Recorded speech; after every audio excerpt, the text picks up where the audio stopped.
নমস্কার বন্ধুরা।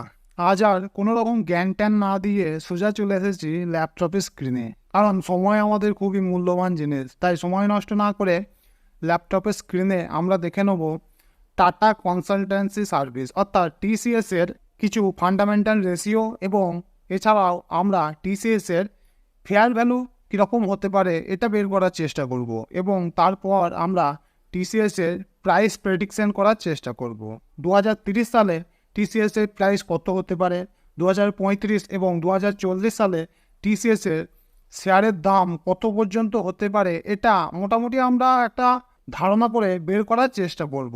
সবই আপনারা দেখতে পাবেন ল্যাপটপের স্ক্রিনে, তাই অবশ্যই ভিডিওটা শেষ অবধি দেখবেন। আমরা যদি দেখি টিসিএসের ফাইন্যান্সিয়াল রেশিওগুলো, তাহলে আমরা এখানে দেখতে পাচ্ছি আরওই এবং আরওসি খুবই সুন্দর, খুবই মজবুত একটা কোম্পানি। ফান্ডামেন্টালি রিটার্ন অন অ্যাসেটও খুবই ভালো, এছাড়াও অপারেটিং প্রফিট মার্জিন খুব সুন্দর। দেখুন বন্ধুরা, টিসিএস খুব বড় একটা company, large cap company. Nifty 50-তে 2 নম্বরে এই কোম্পানি স্ট্যান্ড করছে। 15 লাখ কোটি টাকার মার্কেট ক্যাপ, মানে খুব বড় একটা কোম্পানি। এবং যেহেতু আইটি সেক্টরের মধ্যে রয়েছে, তাই আইটি সেক্টরে গ্রোথ অবশ্যই রয়েছে, কিন্তু এত বড় একটা মার্কেট ক্যাপ কোম্পানি, তার গ্রোথ কতটা হতে পারে এই বিষয়ে একটু সন্দেহ রয়েছে। তবে কোম্পানি যেহেতু ভালো, অবশ্যই গ্রোথ করবে, তবে কোম্পানির শেয়ারের দাম কতটা বাড়তে পারে সেটা এই মার্কেট ক্যাপের উপর নির্ভর করছে।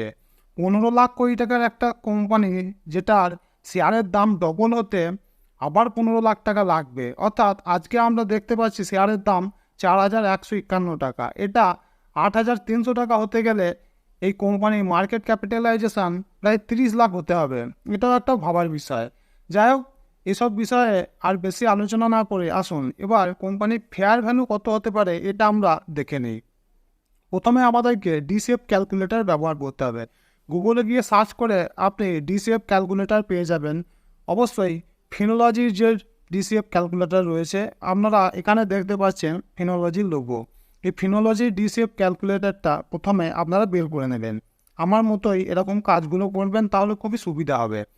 এখানে আমরা দেখতে পাচ্ছি প্রথম option initial free cash flow. এখানে আমাদেরকে 3 বছরের অ্যাভারেজ ফ্রি ক্যাশ ফ্লোটা বের করতে হবে। আমার এখানে যেহেতু রেশিওটা অ্যাড করা রয়েছে, তাই আমি এখানে প্রথমেই পেয়ে যাব। আপনারাও যখন স্ক্রিনারের লগ ইন করবেন তখন আপনারা এটা করে নিতে পারেন, এই রেশিওটা অ্যাড করে রেখে দেবেন, তাহলে সামনে পেয়ে যাবেন।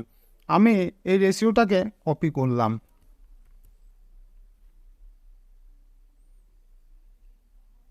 কপি করে আমাদেরকে এখানে প্রথমে এটাকে দিয়ে দিতে হবে। এরপর ডিসকাউন্ট রেট আমি আগের ভিডিওতে দেখিয়েছি আপনাকে, যে এটা আমাদেরকে 15 নিলে সব থেকে ভালো হবে। কম বেশি নিলে অনেক দাম উপর নিচে হতে পারে, যেটা সব থেকে ভালো সেটা হচ্ছে 15। দেখুন বন্ধুরা, আপনি যখন রাস্তায় বাইক চালাবেন, বাইক চালানোর সময় খুব কম গতিও আপনার জন্য ক্ষতির কারণ হতে পারে, আবার খুব বেশি গতিও আপনার জন্য ভয়ঙ্কর দুশ্চিন্তার কারণ হতে পারে। তাই সব সময় মিডিয়াম গতিতে গাড়ি চালালে আমাদের সুবিধা হয়। তাই আমিও সবসময় মিডিয়াম রেশিওটা 15 রেশিওটা নিয়ে আমি সবসময় এগিয়ে যাই যখন এই কোনো কোম্পানির অ্যানালিসিস করি। তাই আমি এখানে 15টা নিয়েও এগোবো। এরপর আমরা প্রথম 5 বছরের গ্রোথ রেট, এটা অবশ্যই একটা, যেহেতু ফান্ডামেন্টালি মজবুত কোম্পানি, তাই আমি এখানে 10%টা নিয়ে এগোবো। এরপর 6 থেকে 10 বছরের, 6 থেকে 10 বছরেও আমি 10% নিয়ে এগোবো, কারণ খুব মজবুত ফান্ডামেন্টালি স্ট্রং একটা কোম্পানি, এবং তাছাড়া ব্যাকআপে টাটা রয়েছে। টাটা গোষ্ঠী যেহেতু রয়েছে, তাই ভরসার তো একটা জায়গা রয়েছে। এরপর টার্মিনাল রেট আমি সবসময় 1% নিয়ে এগোই, কারণ 10 বছর পর একটা কোম্পানি কোন জায়গায় যেতে পারে, তার গ্রোথ রেট কীরকম হতে পারে, এছাড়াও ম্যানেজমেন্ট কীরকম কী কাজ করবে এই বিষয়ে সন্দেহ থাকে। যেমন নোকিয়াকে আমরা যখন ছোট ছিলাম তখন আমরা নোকিয়ার সেট আমরা অনেকে দেখেছি, কিন্তু বর্তমানে নোকিয়ার কোনো খোঁজখবর পাওয়া যায় না। তাই খুব বেশি সময়ের জন্য যদি প্রেডিকশন করতে চান, তাহলে অবশ্যই 10 বছর বা 15 বছর পর এইরকমই রেশিও নেবেন। আমি 1% রেশিও নিয়েই এগোবো। এরপর কোম্পানির মার্কেট ক্যাপিটালাইজেশন, এখানে আমাদেরকে মার্কেট ক্যাপিটালাইজেশনটা দেখে নিতে হবে। মার্কেট ক্যাপিটালাইজেশন এখানে আমাদের 15,02,140, এটা কপি করে নিলাম। কপি করে আমাদেরকে এখানে দিয়ে দিতে হবে, মার্কেট ক্যাপিটালাইজেশনের জায়গায় দিয়ে দিলাম।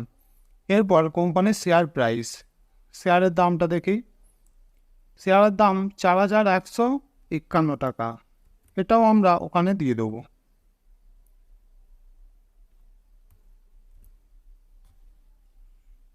এরপর মার্জিন অফ সেফটি, এটা আমি সব সময় 15 নিয়েই এগোই, তাই আমি আমার মতো করে সব কিছু দেখাচ্ছি। আপনারা নিজেদের মতো করতে পারেন, তবে সব সময় মিডিয়াম রেট নিয়ে এগোনোই ভালো। এতে আপনার ঝুঁকি অনেক বেশিও হবে না, আবার খুব কমও হয়ে যাবে না। এরপর আমাদেরকে ডেপ্ট এখানে দিয়ে দিতে হবে। ডেপ্ট এখানে আমরা দেখতে পাচ্ছি 9,046 কোটি। 9,046 কোটি আমরা এখানে দিয়ে দিলাম। এবার ক্যালকুলেট ডিসিএফে ক্লিক করতে হবে। আমাদের সামনে একটা সংখ্যা অবশ্যই আসবে।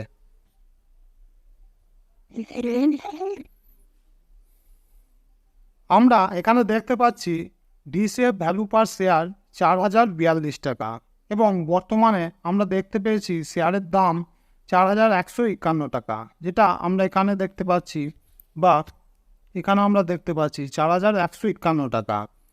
আর আমরা এখানে ফেয়ার ভ্যালু ক্যালকুলেশন করে ডিসিএফ ক্যালকুলেটর ব্যবহার করে যেটা পেলাম সেটা হচ্ছে 4,042 টাকা, অর্থাৎ আমরা কোম্পানিটা মোটামুটি ফেয়ার ভ্যালুর মধ্যেই পেয়ে যাব। আর আমরা মার্জিন অফ সেফটিটাকে যদি নিয়ে এগোই, তাহলে এখানে আমরা দেখতে পাচ্ছি 3,436 টাকা। এটা হচ্ছে কোম্পানির fair value margin of safety নেওয়ার পর। আমার হিসাবে আমি এই সমস্ত সংখ্যাগুলোকে দিয়ে এটাকেই আমরা পেলাম। তাই আপনি যদি একজন লং টার্মের জন্য ইনভেস্টর হয়ে থাকেন, তাহলে এই মুহূর্তে আপনার জন্য শেয়ার কেনা খুব একটা ক্ষতিকর নাও হতে পারে।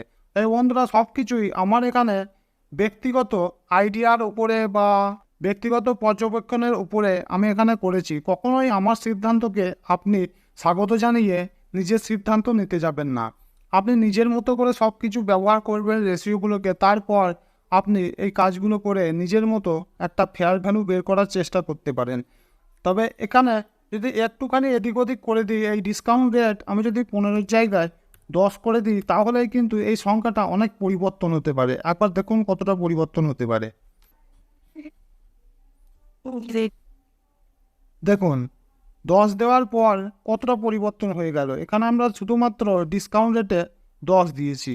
ডিসকাউন্ট রেটে 10 দেওয়ার পর এখানে ডিসিএফ ভ্যালু পার শেয়ার হয়ে গেছে 6,870 টাকা, অর্থাৎ এই হিসাবে অনেকটা আন্ডার ভ্যালু রয়ে গেছে আমাদের বর্তমানে শেয়ারের দাম। এবং মার্জিন অফ সেফটি নেওয়ার পরেও যেটা হয়েছে 5,839 টাকা, অর্থাৎ অত্যন্ত আন্ডার ভ্যালুতে আমরা এই মুহূর্তে পেয়ে যাচ্ছি, যদি এই সময় আমরা এই ধরনের হিসাব যদি করি। যাই হোক, সব কিছু আপনার হাতে, আপনি যেরকম খুশি হিসাব করতে পারেন। এরপর আমরা টিসিএসের প্রাইস প্রেডিকশন করার চেষ্টা করব।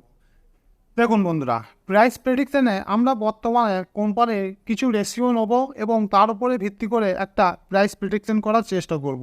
এটা কখনোই এটা ভেবে নেবেন না যে আমি যেটা বলছি সেটাই হতে পারে। এটা শুধুমাত্র একটা বেসিক ধারণা, তার উপরে ভিত্তি করে আমি প্রাইস প্রেডিকশন করার চেষ্টা করব। যদি ভিডিওটা ভালো লাগে তাহলে অবশ্যই যেন ভিডিওটাতে একটা লাইক করবেন, এবং নিজেরাও যেহেতু এই কাজগুলো করতে পারবেন, তাই অবশ্যই আমার এই চ্যানেলটাকে সাবস্ক্রাইব করে রেখে দেবেন। পরবর্তীতে আপনাদেরই সাজেশন করা কোনো কোম্পানির ভিডিও নিয়ে আপনাদের সামনে হাজির হব। এবার আসুন আমরা ল্যামসাম ক্যালকুলেটর ব্যবহার করে এই কোম্পানির প্রাইস প্রেডিকশন করার চেষ্টা করে নিই। ল্যামসাম ক্যালকুলেটর আমি বের করে নিয়েছি, সেটাও ফিনোলজির ওয়েবসাইটে। আপনারা গুগলে গিয়ে সার্চ করলে এটা পেয়ে যাবেন। প্রথমে আমাদেরকে ইনভেস্টমেন্ট অ্যামাউন্ট, এই জায়গাটায় আমাদেরকে কোম্পানির শেয়ার প্রাইসটা দিতে হবে। আমরা এখানে দেখতে পাচ্ছি 4,151 টাকা। আমি এখানে 4,151 টাকা লিখে দেব। এরপর কোম্পানির গ্রোথ রেটের উপরে নির্ভর করবে কোম্পানি আপনাকে কতটা রিটার্ন দিতে পারে। তাই আমি এখানে ধরে নিচ্ছি টিসিএস আমাদেরকে পরবর্তী 5 বছর বা 6 বছর 15% হারে রিটার্ন দেবে। এবং টেনিওর যেহেতু আমি 2030 অবধি প্রথমে করে নিচ্ছি, তাই এখানে হবে 6 বছর। 6 বছর করে একবার দেখে নিই কত হয়। এটা করে আমরা এখানে দেখতে পাচ্ছি কোম্পানির শেয়ারের দাম হতে পারে 9,601 টাকা, অর্থাৎ এই মুহূর্তে 4,151 টাকার একটা শেয়ার কিনে সেটা 6 বছর পর 2030 সালে হয়ে যেতে পারে 9,601 টাকা। এখানে আপনি যদি 41,000 টাকার 10টা শেয়ার নেন, তাহলে সেটা হয়ে যাবে 96,000 টাকার কাছাকাছি। যাই হোক, এটা শুধুমাত্র আমার প্রেডিকশনের উপরে নির্ভর করে করছি। কখনোই এটা সত্যিও হতে পারে না, আবার মিথ্যাও হতে পারে না। হয়েও যেতে পারে হয়তো 15% রিটার্ন আগামী 6 বছর টিসিএস আমাদেরকে দিতেও পারে।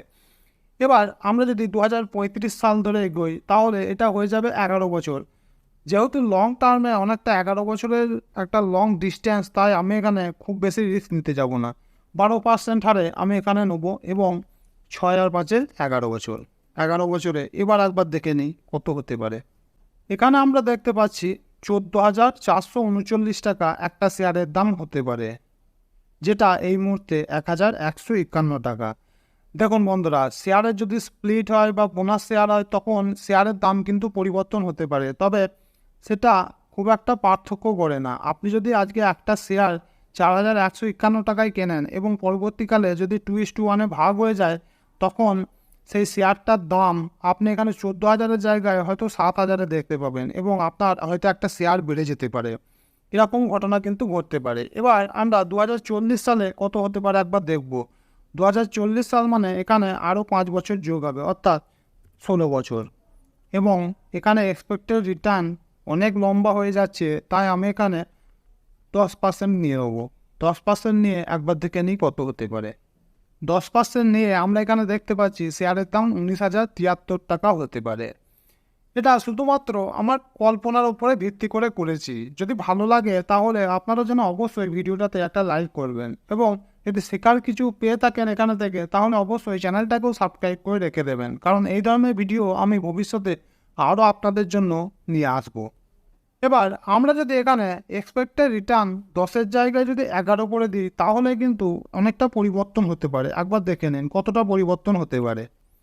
এবার দেখে নিন 11% দিয়ে আমরা এখানে দেখতে পাচ্ছি শেয়ারের দাম 22,000 পর্যন্ত হয়ে যেতে পারে। তাই 1% 2% এদিক ওদিক হয়ে গেলেও শেয়ারের দাম কিন্তু অনেকটা বেশি এদিক ওদিক হয়ে যেতে পারে, যেহেতু এখানে 16 বছরের টেনিওর আমরা নিয়ে নিয়েছি। তাই বন্ধুরা, আরও একবার বলবো, ভিডিওটা যদি ভালো লাগে তাহলে অবশ্যই একটা লাইক করবেন এবং চ্যানেলটাকে সাবস্ক্রাইব করে আমার এই ছোট্ট পরিবারে অংশগ্রহণ করবেন। নমস্কার।